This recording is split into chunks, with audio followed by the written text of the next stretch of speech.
Hello everyone and welcome to this week's episode of the Aftermath series.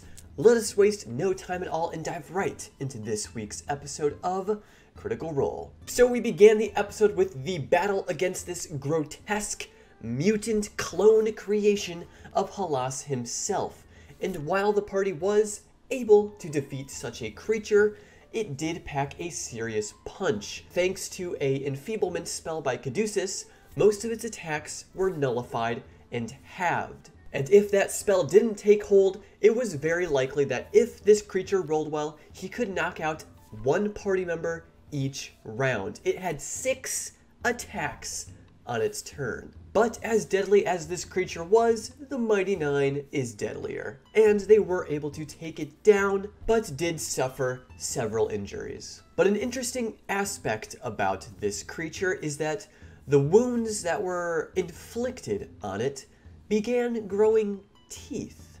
Now, we have seen this nature before with the Laughing Hand, so that does spark a few questions. Did Halas make the Laughing Hand, or is it the other way around? Does the Laughing Hand have some kind of a pull in what these clones are? But after the battle, the party decided to go into one of the 2 doors in this room. They decided against going into the Dreadnought room and instead opted for the potentially safer route. And so the party descended down this staircase, which teleported them into a smaller study. Luckily for the party, there were no traps in this room, but there was a lot of intrigue. There were several notes scattered upon the desk, and on the shelves there were these strange, fleshy, throbbing things that seemed to rhythmically thrum with the beating of this heart that we keep hearing. But with the notes that were scattered on the desk, we did find out some very interesting information.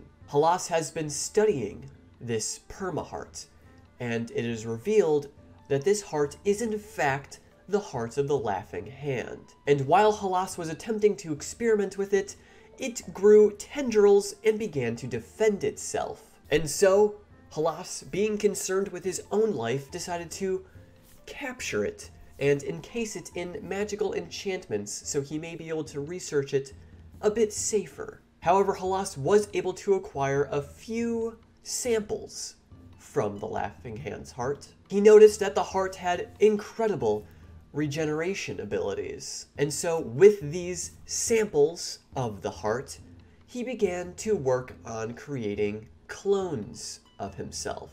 So there's the answer to our question. Halas did not make the Laughing Hand. It was the other way around. The Laughing Hand is taking part, unknowingly, in creating clones for Halas. However, most of his clones were unsuccessful, to say the least, as we did see before. He mentioned in his notes that he discovered an extraplanar entity, or place, and he has chained this entity to a tower. Now, at this point in the episode, we have no idea what that is, or what that even means. But Halas's notes continues, and it is revealed that he has finally created a perfect clone. And so now all he has to do is figure out how to transfer his soul into this new clone.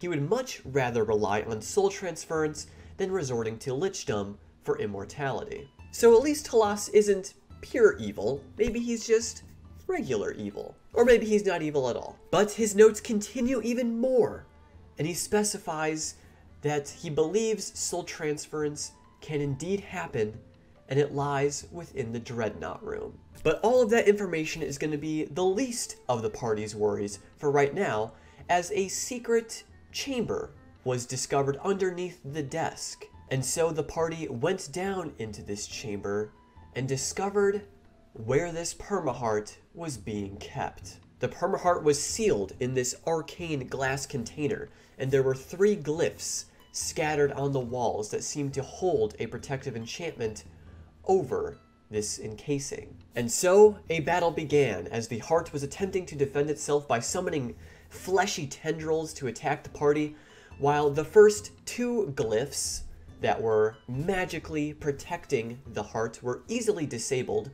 That 3rd and final glyph was very difficult to crack, and so the party resorted to just wailing on this glass containment that the heart was in.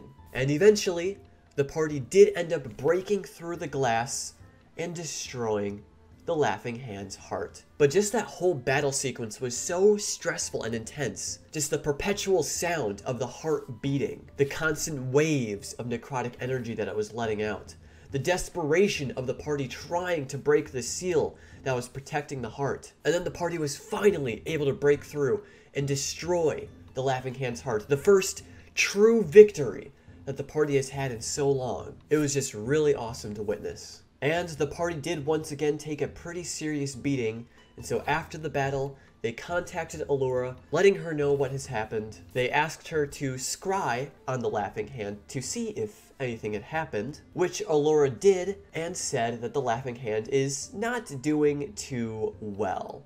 He's very weak, sluggish, his skin is sagging. It's likely that he will either die, or he just needs a little encouragement. But because the party had to rest again, that means another 8 days has passed in the overworld. Which isn't that good because Oban was saying to the Laughing Hand during Allura's scry that Oban was upset with the Laughing Hand, how he's falling when they're so close to the finish line. So I fear that if the party spends another long rest in this place, Oban's quest may be fulfilled. So the party desperately needs to find Yusa. And to help speed up the process, the party decided to commune with the Traveler, asking specific questions on the whereabouts of Yusa.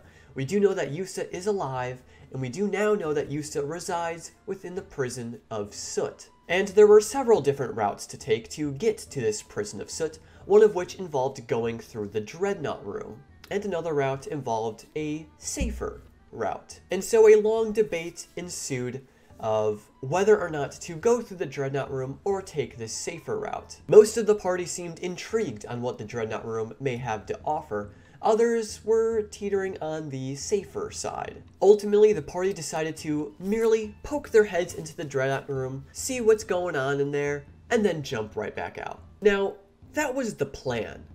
And so the party did go into the Dreadnought Room, and they discovered something disturbing. Shocker, right? The Dreadnought Room was aptly named because within this room, there was an astral dreadnought. A behemoth of a creature chained to the rocks, unmoving. And there seemed to be some metal contraption covering its mouth. And then 2 levers that released the chains and this mouth covering. So now we can look back to the notes that Halas had left on his desk. Is this the creature where soul transference is possible? And, of course, the party pulled the lever to release its mouth covering, and to test the waters, Caleb sent Frumpkin inside, and as soon as Frumpkin entered this behemoth's mouth, the connection was lost, similar to how Frumpkin would go into the different doorways of the Happy Fun Ball and also disappear from Caleb's connection. So it's only assumed that there is another dimension or plane within the mouth of this beast. So again, looking back at Halas's notes, is this also this extraplanar plane entity that he was referring to? Now, of course, the party decided to play it safe and go into the mouth of this beast, which I am 100% for. Playing it safe doesn't always lead to interesting story, so I 100% support the Mighty Nein's decision in going into the mouth of this creature. However, it is a bit worrying because I did a little bit of research into what astral dreadnoughts are, and well, they're kind of trapped there. The only way to get out is with a plane shift, or if the dreadnought willingly releases what's inside of it. But there may be some interesting things to discover within this new plane of existence. They may find out more about Halas and this soul transference. But who knows what secrets will lie within this pocket dimension. But with all of that being said, we are going to wrap up. Let me know all of your thoughts, feelings, and emotions during that episode. I hope you all have an absolutely wonderful rest of your weekend, and I will see you all next week.